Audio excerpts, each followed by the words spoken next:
Alright, hey guys, me again, you know who I am, and today I'm here with a budget elite onslaught build, and my target MR is sort of like MR5. Now the only requirement to getting into onslaught and the elite version, the elite onslaught, is to just do the new strange, which you have to do all the way on Jupiter to get to Saturn currently, if you're like new player and you didn't play before Spectres of the Rail. Now I have a budget build for each weapon here. Now my weapons aren't really used that much, and I did restrict myself to, like I said, MR5, and I also can't use any clan tech, because if I were allowed to use clan tech, I think the Ignis would definitely beat out the Vectis. I also gave the Heck a try. I compared them both without any forma, and the Vectis came out on top. All right.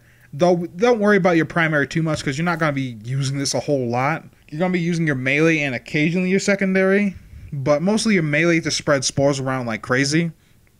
But here's our build. We don't have a max acceleration, but this is what we're running. Basic crit build for Vectis, and this is used to take out nullifier bubbles and Nox helmets. That's it. Now, you're probably wondering, why the fuck do I have the kunai here? And that's because concealed explosives, this spreads spores around. And I also have Stockpile Blight, which gives me energy, alright, when I proc this. And get enough XP to proc it, and you get XP really damn fast in the Onslaught and the Elite Onslaught modes. So this isn't exactly a big deal, but this helps us spread our spore around and maintain spore dominance. Let's say if we have two Sarens. Now, it is likely that you will be missing one of your multi-shot mods here, and if you do, that's fine. And I also have blast damage, because you can get these from spy missions, just because. Like, the damage itself isn't exactly what we're after. It's just for these two mods is what we're after. And like I said, don't have Horn Strike, but we do have Augur Pact here, which you can just replace if you don't have a rank 4 one of these. But that's fine. On top of that, you won't need actually Forma to use this build here. It's just that I needed Forma for my Riven. That gives me like a shitload of damage, but I'm not using Riven because this is a budget build anyways. Moving right along, we have the Atarax, which is going to be our main weapon here. I was considering using Reach in here, which but it only gives me like an extra 2 meters of range, and I didn't feel like that was worth it, considering I was losing out on damage that I get from adding True Steel in here. But anyways, here's our build. Now, Blood Rush, in case you guys don't know, drops from Lewis Spy, which is the spy mission on the moon, which is pretty hard. But I have a guide on that. If you're interested, I'll leave that in the description for you.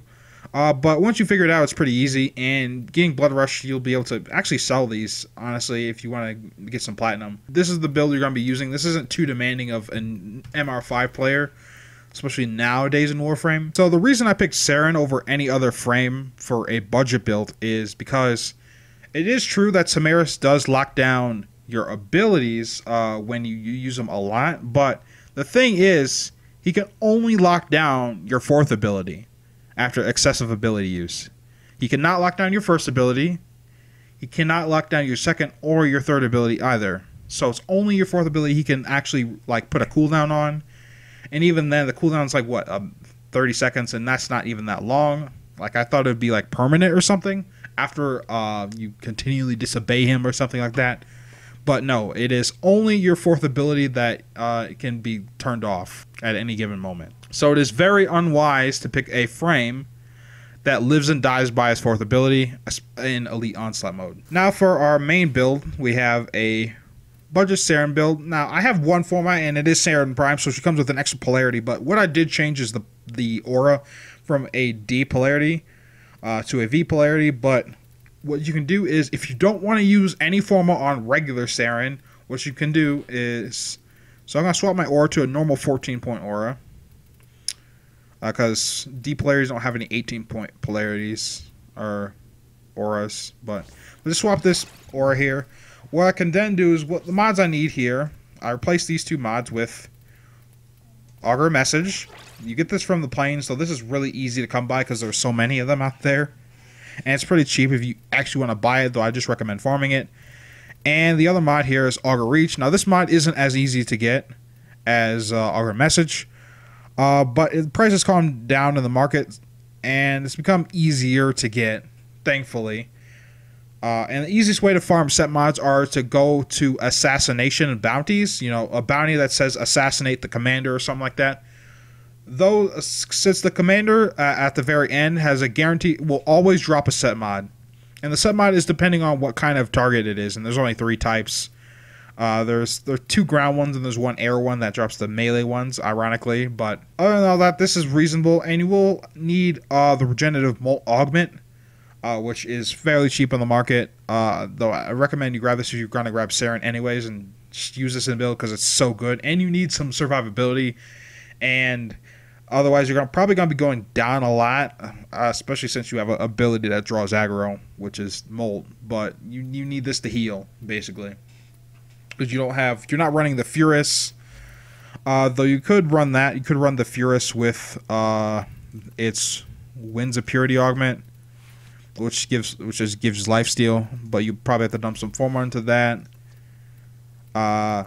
So I opted for the Kunai instead to spread spores faster. Now, what you could do is, if you are MR7 or higher, what you could do is grab this Sobek here, because this is an MR7 weapon, and run with this build. Now, since if you're already farming Saren, chances are you already have this mod, because this also drops from Kayla to Thame, and you need to grab the augment that adds additive status chance to the Sobek as well as the Syndicate proc. Alright, the rest of these mods are easy to come by except for Shell Shock. Now, this is probably the most expensive mod out of this entire build because it is unbelievably rare. It's like 60 platinum each. If you wanted to buy this version and the high voltage, which is the rifle version. The other 2 electric dual stats are only obtainable through Barrow, and that's if he brings them. Otherwise, they cost you even more than 60 platinum because they don't drop directly in the game. A lot better than, obviously, if Vectis would. Or a Heck, for instance, without any Forma on it or anything like that. And you should, with this build, you should expect to be at least the 2nd highest kills on your team. And because it is a budget build, it's not a full-fledged, like, I'm going to wipe everything out on the entire map build. The farthest I've gotten with this build is Zone 11. Though Zone 11 for this week's seed, for some reason, is just, the enemies will scale up to like a level 120, and then as soon as you get to Zone 11, the enemies will be down at level 80, but there will be like hardly any enemies there, and this is going to be impossible to keep up with the efficiency drain. So it's kind of dumb to go past Zone 8, but this build can definitely go to Zone 8. And also doing Elite Onslaught solo, especially if you're a new player, is kind of just dumb, because you'll have to compensate for 4 players worth of efficiency, so you have to kill at an inhuman rate, and that's unreasonable for a build like this. But anyways, let's get right into it. Alright, so we have armor here. This is where our build really shines, but we also have a Nox right off the bat, which is not cool.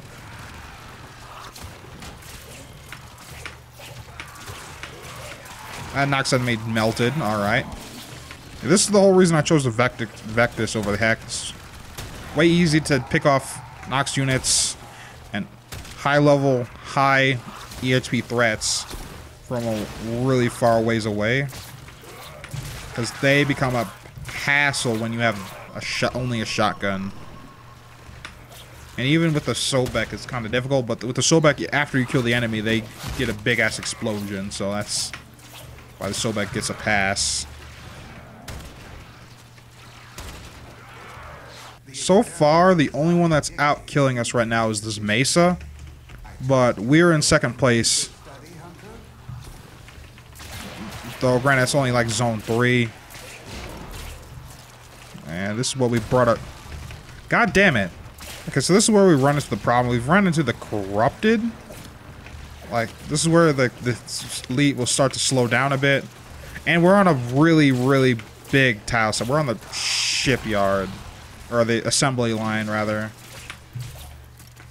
And this tile is actually pretty big for this. And this is where Saren kind of excels. Okay. Just cast another Molt there to heal up. Alright, so we just did a run of Elite Onslaught. We went to Zone 8. Got about 1,000, almost 1,100 kills. And the only one who was out killing us was Mesa. We did have another Saren, which is it's not ideal. Like, you really don't want to have another Saren in your squad when you're running Saren, because you have to fight over Spore Dominance. Luckily, I kept control of Spore Dominance, so I was able to get more kills.